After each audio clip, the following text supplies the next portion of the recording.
नमस्कार शेतकरी मित्रांनो, मी डॉक्टर मैथिलीश प्रकाश सणस विद्यापीठाच्या प्रादेशिक फळ संशोधन केंद्र वेंगुर्ला येथे कार्यरत असून आज आपण आंब्यामधील कलम निर्मिती म्हणजेच त्याच्या अभिवृद्धीची माहिती घेणार आहोत. आंबा हे कोकण विभागातील एक महत्त्वाचे फळ पीक आहे आणि म्हणूनच विद्यापीठाने आजपर्यंत आंब्याच्या 7 जाती विकसित केल्या असून कोकणामध्ये लागवडीसाठी इतर विविध आंब्यांच्या जातींची शिफारस देखील केलेली आहे. या सर्व जातींची दर्जेदार कलमे शेतकऱ्यांना माफक दरात उपलब्ध व्हावीत याकरता विद्यापीठाने कलम निर्मितीच्या विविध पद्धती देखील विकसित केलेल्या आहेत. यामध्ये कोय कलम, मृदुकाष्ठ कलम, बगल कलम, विनियर कलम, कोपाईस कलम इत्यादी पद्धतींचा समावेश होतो.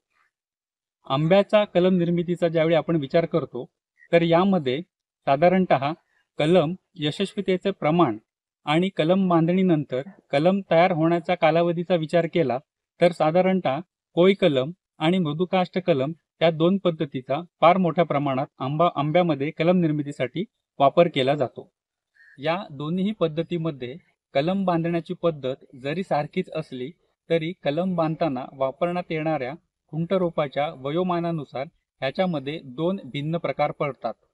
तो म्हणजे कोय कलम आणि मृदुकाष्ठ कलम पद्धत. साधारणतः मे जूनच्या एंडिंगला बाटा रुजत घातला जातो आणि हा बाटा रुजून आल्यानंतर साधारण 15 ते 20 दिवसांनी म्हणजेच नवीन फुटलेली पालवी कोवळी लालसर असतानाच त्याचा शेंडा कुटला जातो आणि त्यावरती कलम बांधले जाते. तर मृदुकाष्ठ कलम पद्धतीमध्ये बाटा रुजून आल्यानंतर तो पिशवीमध्ये भरला जातो आणि साधारणतः 2 ते 3 महिन्यानंतर म्हणजेच पहिली पालवी जून होऊन दुसऱ्या फुटलेल्या कोवळ्या लालसर पालवीचा शेंडा खुडून त्यावरती कलम बांधले जाते. कोय कलम आणि मृदुकाष्ठ कलम या दोन्ही पद्धतीमध्ये कलम काडीची निवड करणे ही पहिली आणि अत्यंत महत्त्वाची अशी पायरी आहे. यासाठी ज्या जातीची आपल्याला कलमे बांधायची आहेत त्या जातीचा जोमदार वाढणारा मातृवृक्ष निवडणे अत्यंत गरजेचे असते.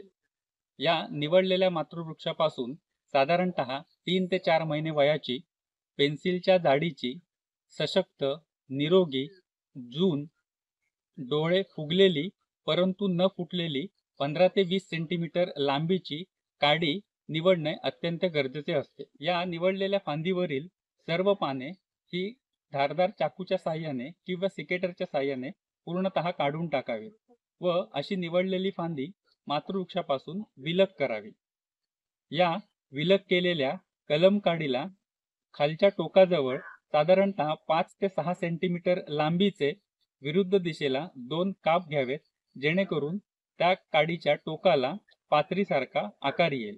अशा पद्धतीने पूर्णतः पानं काढलेली आणि बुडाशी पात्रीचा आकार दिलेली कलम काडी कलम बांधणीसाठी तयार झाली. कलम करताना कोय कलम पद्धतीमध्ये साधारण बाटाला फुटलेल्या कोवळ्या पालवीचा खालचा 6 ते 7 सेंटीमीटरचा भाग ठेवून शेंडा खुडला जातो. तर मृदुकाष्ठ कलम पद्धतीमध्ये पहिली पालवी जून झाल्यानंतर दुसऱ्या फुटणाऱ्या कोवळ्या पालवीचा शेंडा साधारण 6 ते 7 सेंटीमीटर भाग ठेवून खुडला जातो.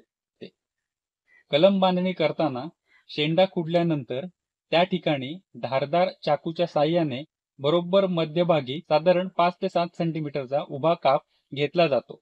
हा छेद घेतल्यानंतर त्या ठिकाणी इंग्रजी व्ही या अक्षराप्रमाणे एक छेद तयार होतो आणि या छेदामध्ये आपल्याला पात्रीचा आकार दिलेली कलम काडी ही बसवावी लागते. ही कलम काडी बसवताना बऱ्याचदा कलम काडी आणि खुंटरोप याची जाडी ही एकसारखी नसते. अशा वेळी कलम काडीची कोणतीही एक बाजू आपल्याला खुंट रोपाला जुळवून घ्यायची असते. बऱ्याचदा कलमांची यशस्वीता यावरच अवलंबून राहते. अशा पद्धतीने पात्रीचा आकार दिलेली कलम काडी खुंट रोपावरती या व्ही छेदामध्ये टाकल्यानंतर साधारणतः 2 सेंटीमीटर रुंदीच्या 15 ते 20 सेंटीमीटर लांबीच्या 100 गेज जाडीच्या प्लास्टिक पट्टीने कलमाचा जोड बांधून घ्यावा. अशी बांधलेली कलमे फुटण्यासाठी अर्धवर्तुळाकार शेडमध्ये ठेवण्यात यावी. अर्धवर्तुळाकार शेडमध्ये कलमे ठेवल्यानंतर साधारणतः 15 ते 20 दिवसामध्ये ती कलमे फुटण्यास सुरुवात होतात व त्यानंतर पुढे साधारणतः 2 ते 3 महिन्यानंतर अशा कलमांना फुटलेली पालवी ही साधारणतः गर्द हिरव्या रंगाची व्हायला सुरुवात होते. ह्यावेळी ही सर्व कलमे अर्धवर्तुळाकार शेडमधून काढून बाहेर मोकळ्या वातावरणात ठेवणं अत्यंत गरजेचे असते. यासाठी चर खणून साधारणतः 2 ते 3 कलमांची एक ओळ होईल अशा पद्धतीने ही सर्व कलमे मोकळ्या बाहेरच्या वातावरणामध्ये लावून घ्यावीत. अशा प्रकारे आंब्यामध्ये कोय कलम किंवा मृदुकाश कलम पद्धतीने कलम निर्मिती करावयाची झाल्यास आंब्याचे बाटे साधारणतः मेचा शेवटचा आठवडा ते जूनचा पहिल्या आठवड्यामध्ये रुजत घालावेत. रुजून आलेल्या रोपांवरती साधारणतः जून ते ऑगस्ट दरम्यान कलम बांधणी केली जाते. ही कलमे साधारणतः मार्च ते मे दरम्यान विक्रीसाठी तयार होतात. या दोनही पद्धतीमध्ये कलम यशस्वीतेचे प्रमाण हे साधारणतः 60% अधिक राहते. शेतकऱ्यांनी अशी निरोगी दर्जेदार 1 वर्ष वयाची कलमे लागवडीसाठी वापरल्यास निश्चितच त्याचा सकारात्मक परिणाम हा आंब्याच्या वाढीवर व उत्पादनावरती दिसून येईल.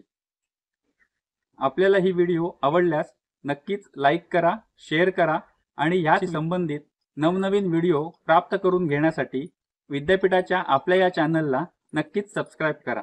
धन्यवाद.